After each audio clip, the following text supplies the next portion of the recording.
এই হাঁসগুলা অন্য অন্য হাঁসের চেয়ে মৃত্যুর হার কম, লাভবান বেশি। পারেস ঘরে ওজন ছিল 3 কেজি, প্রতি কেজি বেচা হয়েছে 240 টাকা। আসসালামু আলাইকুম। আজকে এসেছি জামালপুরের দেওয়ানগঞ্জ উপজেলার উৎমাচর গ্রামের।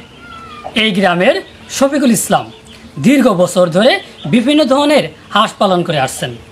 তবে এবার বেলজিয়াম জাতের হাঁস পালন করে এলাকায় তাক লাগিয়ে দিয়েছেন। প্রথমবারেই 500 হাঁস পালনে লাভবান।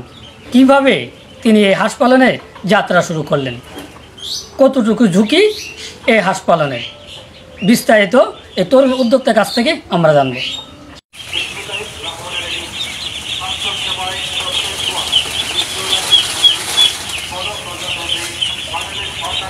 কেমন আছেন? আলহামদুলিল্লাহ, ভালো আছেন আপনি? আছে, আলহামদুলিল্লাহ ভালো আছে। আপনার এই হাঁস পালন যাত্রা কীভাবে শুরু হলো? আমার এই হাঁস পালনের যাত্রা হলো 2019 সাল থেকে হাঁস পালিয়ে আসতেছি। বিভিন্ন জাতের হাঁস পালছি, বিভিন্ন জাতের হাঁস পালিয়ে আল্লাহর রহমতে লাভবান হয়েছি, আল্লাহ দিছে। এরপরে এখনকার চিন্তা ভাবনা করে দেখলাম এই হাঁস এর চেয়ে উন্নত জাত কোনটা, উন্নত জাতের হাঁস আমার পালার অনেক শখ ছিল। আমি পালার জন্য বিভিন্ন জায়গায় ঘুরে ফিরে বিভিন্ন হেঁচারিতে গেছি। যাবার পরে দেখলাম, খোঁজখবর নিয়ে দেখলাম যারা পাললো, আগে যারা পালতেছে তাদের কাছে খোঁজখবর নিলাম, পরামর্শ নিলাম। পরামর্শ নিয়ে তো দেখলাম এই জাতের বেলজিয়াম জাতের হাঁসটা লাভবান বেশি। আমি আগে প্রথম তো হাঁস পালছি 600 হাঁস পালিয়ে ভালো টাকা ইনভেস্ট পাইছি আমি। এর থেকে তার ফিরে বসে থেকে হাঁস আমি 1500-2000 করে হাঁস পাললাম। পালাতে মূলত 2 মাস 60 থেকে 65 দিন। ওই সময় আপনি কী জাতের হাঁসগুলো পালন করতেন প্রথম? ওই জাতে হাঁসগুলো পালছি আমি প্রথম খাকি ক্যাম্বেল হাঁস পালছি।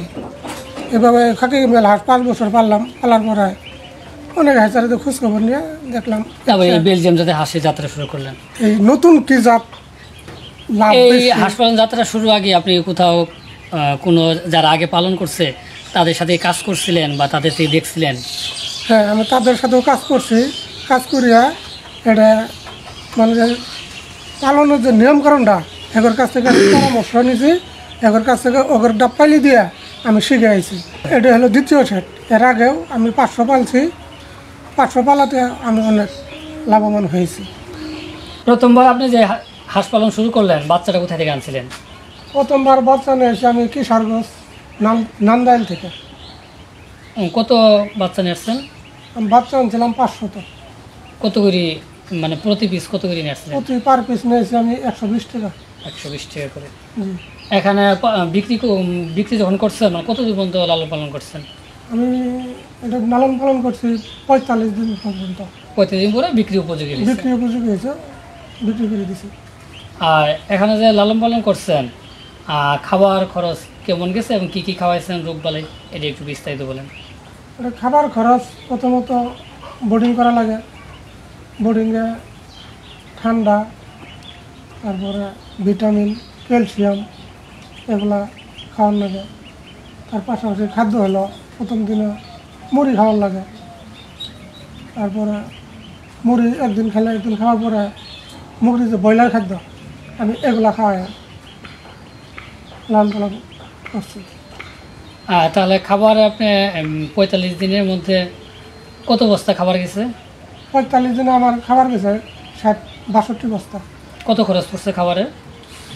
খাবারের খরচ পড়ছে শুধু খাদ্যর খরচ পড়ছে 2,60,000 টাকা। 2,16,000 টাকা। 16,000 আর এখানে মেডিসিন কি আপনি কোনো ব্যবহার করছিলেন, মানে হাঁসের নিরাপত্তার জন্য যাতে রোগ বালাই আক্রমণ না করে? আক্রমণ না করার জন্য এটা আমি প্রথমে একটা ভ্যাকসিন করা হয়েছে। একটা ভ্যাকসিন হলো ডাক কিলো একটা, এই একটা ভ্যাকসিন দিলে চলে। আর যদি পালার জন্য পালন করা হয় ডিমের জন্য তাহলে 2টা ভ্যাকসিন করা লাগে। আর অন্য কোনো মেডিসিন খাওয়ার নেই? অন্য কোনো মেডিসিন আছে, অন্য মেডিসিন খাওয়াইছি। এটা কি মানে রোগবালাই কি আপনি হয়েছিল নাকি? খুব বলে আল্লাহর মতো হয় নাই, মানে রোগবালা সুস্থ হওয়ার রাখার জন্য আমি মেডিসিনগুলো খাই আর মেডিসিনের খরচ তাও কেমন গেছে? 9 থেকে 10,000। আপনি শুধু মানে রোগবালাই হয় নাই, শুধু রোগের আক্রমণ থেকে রক্ষা করার জন্য 9-10 হাজার টাকা মেডিসিন খাওয়াইছেন। জি জি। এটা কি পানির সাথে মিশে খাইছেন নাকি কোনো খাবারের সাথেই? এগুলো আমি পানির সাথে খাওয়াই থাকি, এগুলো পানির সাথে খাওয়া লাগে, এগুলো খাদ্যের সাথে হয় না। এটা কোন কোন সময় খাওয়ালে সবচেয়ে মানে হাঁসের জন্য নিরাপদ? এটা আনার পর থেকে খাওয়ার লাগে 5 থেকে 7 দিন পর্যন্ত, মানে শুরু থেকে 7 দিন পর্যন্ত খাওয়াই।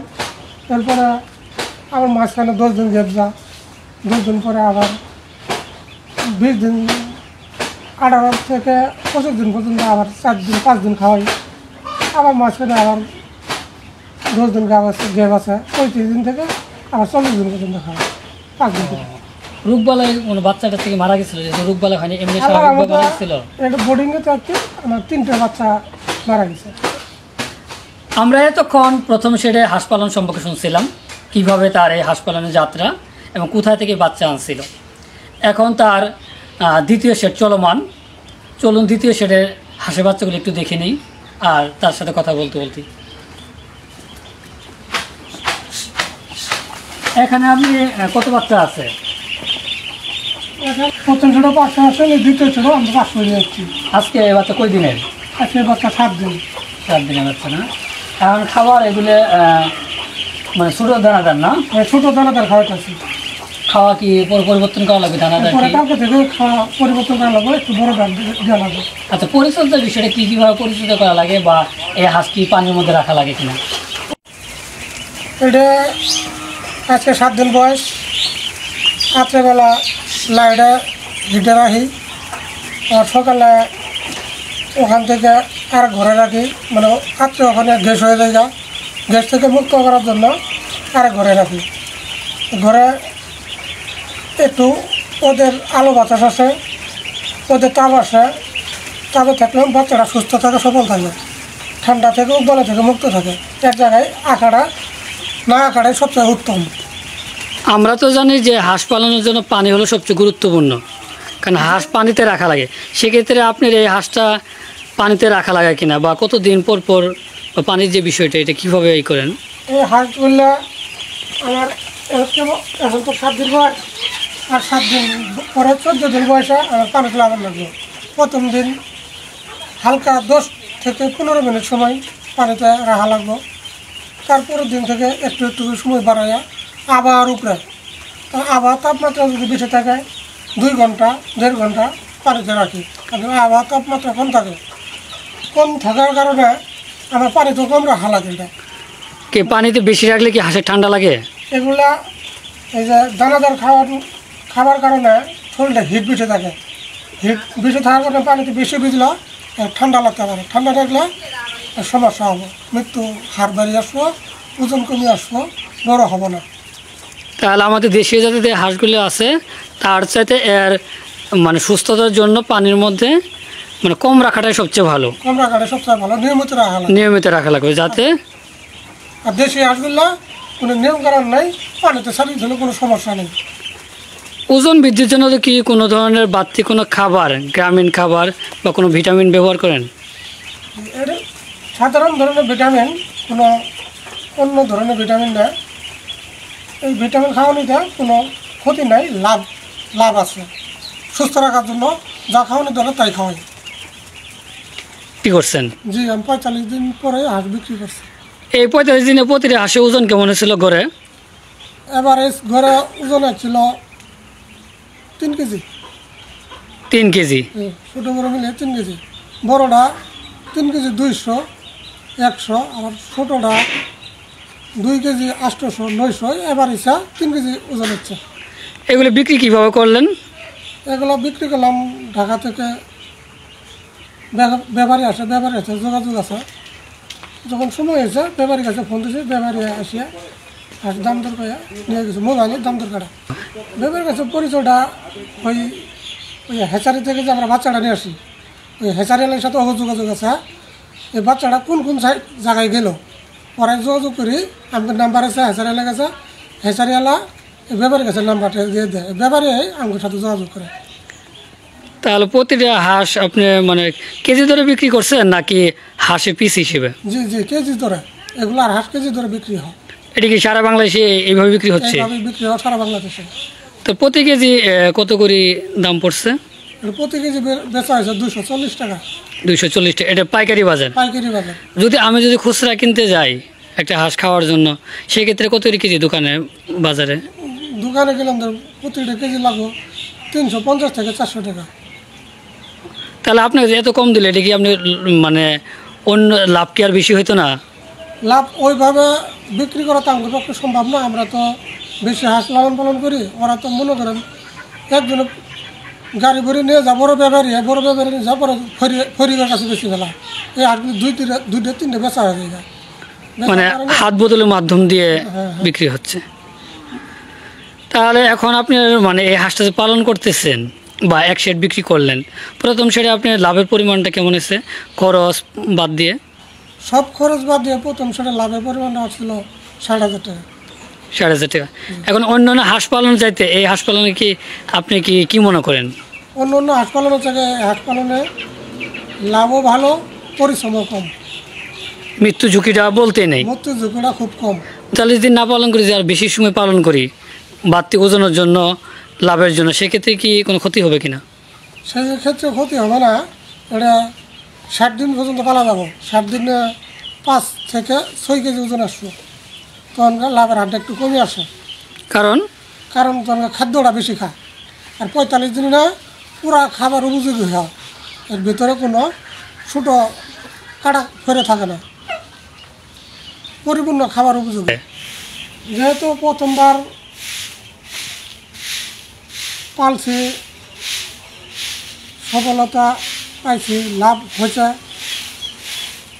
এটা ওই আশা এই বাতু উঠাইছি। আল্লাহর রহমতে যদি আল্লাহ সহায়তা এই বাতু যদি হয় তো ভালো। আর হাঁস পালন মানে ঝুঁকি, এগুলা জীবাণু জিনিস, যার ভিতরে জীবন আছে তার ভিতরে মৃত্যু আছে, তাই না? কিন্তু এগুলা এই হাঁসগুলা অন্য হাঁসের চায়া মৃত্যুর হার কম, লাভবান বেশি। নতুন যদি কেউ এই হাঁস পালন করতে চা, বেকার যুবক ভাইয়েরা, তাহলে যদি আপনার টাকা পয়সা থাকে, কোনো কর্ম খুঁজে না পান, তরুণ ভাইয়েরা এটা আপনারাও করতে পারেন। যদি করেন, কোনো খামারি ভাইদের কাছে পরামর্শ নেবেন, না হয় কৃষি বিশেষজ্ঞের কাছে পরামর্শ নিয়ে এই ব্যবসা শুরু করবেন। এই ব্যবসা না জানিয়ে শুরু করেন না।